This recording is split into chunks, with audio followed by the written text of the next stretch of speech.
Bonjour à toutes et à tous.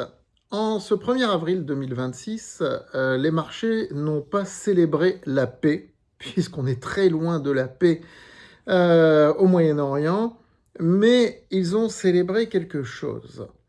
Quoi? Nous allons en parler dans cette vidéo et surtout à partir de ce quoi, nous allons essayer de savoir si ce rebond peut être pérenne ou si c'est un énième rebond technique qui va amener à la baisse. C'est donc tout ce que nous allons développer dans cette vidéo que je vous invite dès maintenant à liker et à partager. N'oubliez pas bien sûr de vous abonner à cette chaîne YouTube et de vous inscrire sur francebourse.com où on voit nos portefeuilles rebondir. Et oui, rebondir. Et de toute façon, je rappelle qu'ils ne sont jamais passés dans le rouge. Alors que le CAC 40, même s'il revient à côté des 8000 points, eh bien, il reste dans le rouge depuis le 1er janvier. Alors justement, le CAC 40 a gagné plus de 2% en cette séance du 1er avril. Ce n'est pas un poisson d'avril. Et on a vu pas mal de valeurs monter fortement. Thales, par exemple, qui a gagné plus de 5%. Essayons de comprendre un petit peu pourquoi tout ça. Déjà, je vous dis, j'ai prononcé 2 fois depuis le début de cette vidéo, donc au bout d'1 minute 20, la date du 1er avril. Elle est importante, non pas parce que c'est le 1er avril, mais parce que c'est le premier de quelque chose, d'un nouveau mois. Et il y a toujours un effet psychologique sur les marchés. N'en déplaise aux puristes de l'analyse technique ou autres, il y a des effets de psychologie sociale, vous savez, qu'ils sont chers à mes yeux, qui sont importants. On est le 1er avril, on est au début d'un nouveau mois et d'un nouveau trimestre. Quelque part, les marchés saluent la fin d'un mois de mars qui a été très pénible à vivre pour tout le monde. Donc les marchés espèrent, avec ce nouveau mois, avec ce nouveau trimestre, il y a une forme d'espérance. Et puis, il y a aussi, faut le reconnaître, et on le voit depuis quelques séances, des rachats de vendeurs à découvert. Vous savez, on n'a pas basculé dans des marchés baissiers. Tous les graphiques que je vous ai faits, que je vous ai montrés, le prouvent. Le fait que le VIX n'ait jamais dépassé les 30, tout ça, ça montre qu'on n'a jamais basculé dans un marché baissier. On était sur un flash crack, on était sur une période de tension, de crainte, mais on n'a pas basculé dans le marché baissier. Et ça, c'est une chose importante. Donc, du coup, les vendeurs à découvert, eh bien, se disent qu'il y a des bénéfices à prendre. Et c'est aussi ce qu'ils ont fait. Voilà, ça c'est pour des considérations purement techniques, psychologiques et techniques. Je ne suis pas rentré jusque-là dans les détails du conflit.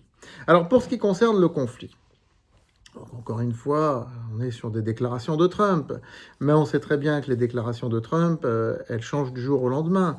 Donc Trump a laissé la porte ouverte à une fin du conflit, ce que les marchés ont salué, évidemment.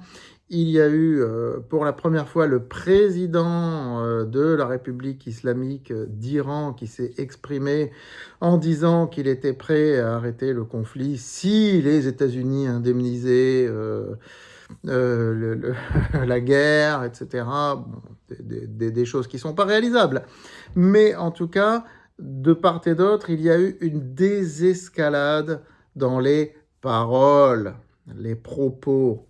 Et vous savez à quel point les paroles sont importantes pour les marchés financiers. Du coup, on a vu le pétrole baisser, on a vu les valeurs pétrolières baisser parce qu'il y a des prises de bénéfices, évidemment. Il n'empêche que, comme je l'ai déjà dit et indiqué plusieurs fois, ces valeurs pétrolières, ces entreprises pétrolières vont faire de très beaux bénéfices sur le trimestre. Et puis, il y a autre chose. Il y a autre chose que les commentateurs passent un petit peu sous silence, c'est Trump, une fois de plus, qui critique l'OTAN, qui dit que l'OTAN ne sert à rien, en gros, que c'est que les Américains qui protègent les autres, que les autres ne veulent même pas les aider pour le détroit d'Ormuz, etc. Il tape sur les Anglais, il tape sur... Voilà, il tape sur tous les partenaires de l'OTAN. Et il dit qu'il veut sortir de l'OTAN, mais enfin, ça, il le dit tout le temps depuis longtemps. Eh bien, paradoxalement, ça a fait rebondir un titre comme Thales, qui a gagné plus de 5%, parce qu'on sait très bien que la défense européenne va être une priorité.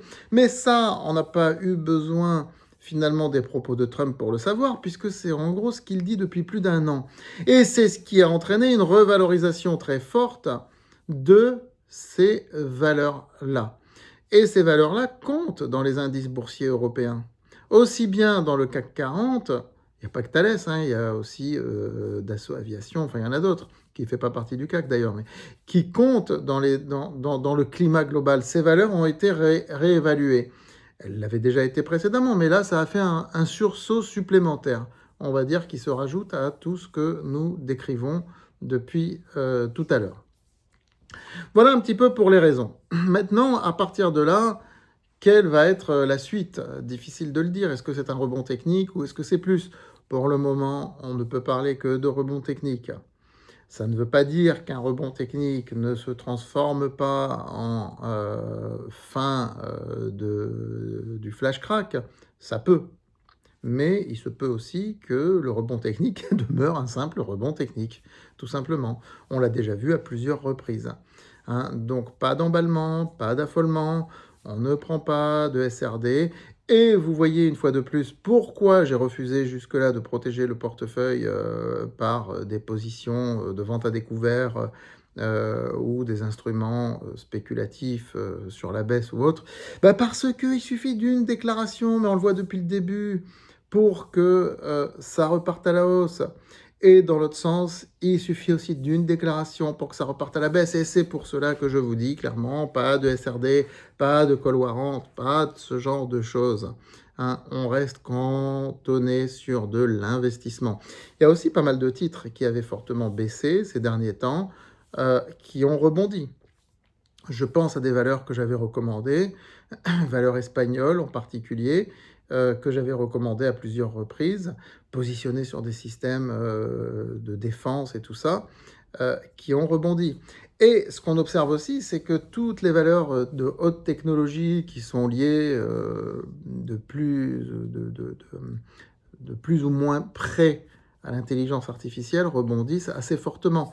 Parce que là aussi, ce narratif qui avait été non pas mis sous le tapis, mais qui n'était plus la priorité absolue, eh bien, revient en puissance.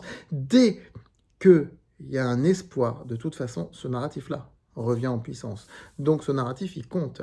Et je vous rappelle que nous venons de sortir un dossier sur les infrastructures stratégiques sur France Bourse, dans lequel on parle à la fois de l'intelligence artificielle, des sociétés qui sont indispensables à l'intelligence artificielle, des sociétés qui sont indispensables à la défense européenne et des sociétés qui sont indispensables pour tout ce qui est énergétique, parce que l'énergie va rester au cœur des préoccupations, malgré tout, quoi qu'il se passe.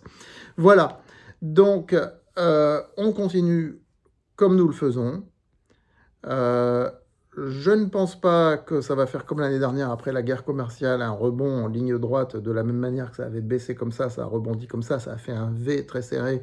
Je ne pense pas que ça va être ça va être beaucoup plus heurté parce qu'il y a des dégâts sur l'économie mondiale, on le sait très bien. Cela dit, on a vu aussi des indices positifs comme l'ISM, l'indice ISM.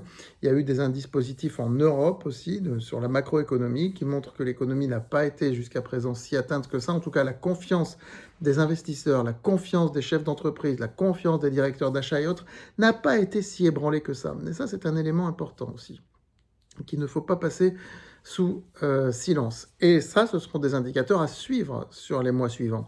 Parce que si cette confiance n'est toujours pas ébranlée au mois de mai, puis au mois de juin, eh bien là, ça pourra effectivement signifier que le marché baissier ne se met pas en place. À ce jour, en tout cas, il n'y a pas de marché baissier qui se met en place. Il y a eu une crainte, il y a eu une correction, elle n'est peut-être pas finie, mais en tout cas, ce qu'on peut dire par rapport à ce rebond, c'est que oui, les investisseurs, les haussiers en tout cas, ne se désarment pas face aux baissiers. Et les baissiers, ils sont en train de racheter aussi leurs ventes à découvert. Mais attention, ils peuvent revenir, c'est ce que je vous dis. Donc, on reste prudent, mais on continue d'investir sur de bonnes valeurs. Voilà, c'est ça ma conclusion. Ne dites pas que je fais la langue de bois ou que j'essaye de noyer le poisson. Non, je dis clairement que ce rebond ne veut pas dire qu'il sera pérenne. Il est encourageant, oui, ça ne veut pas dire qu'il sera forcément pérenne. Et donc, je répète, pas de SRD ni dans un sens ni dans l'autre. Voilà, ni à l'achat ni à la vente. on reste prudent sur nos positions, on continue d'investir sur les bonnes valeurs comme nous l'avons fait. Nous avons quand même entamé pas mal nos liquidités. Je disais que nous avions d'abondantes liquidités, elles ont été entamées parce que nous avons investi. Et donc parce que nous avons investi, progressivement, nous profitons bien sûr de ce rebond. À très vite sur France Bourse TV.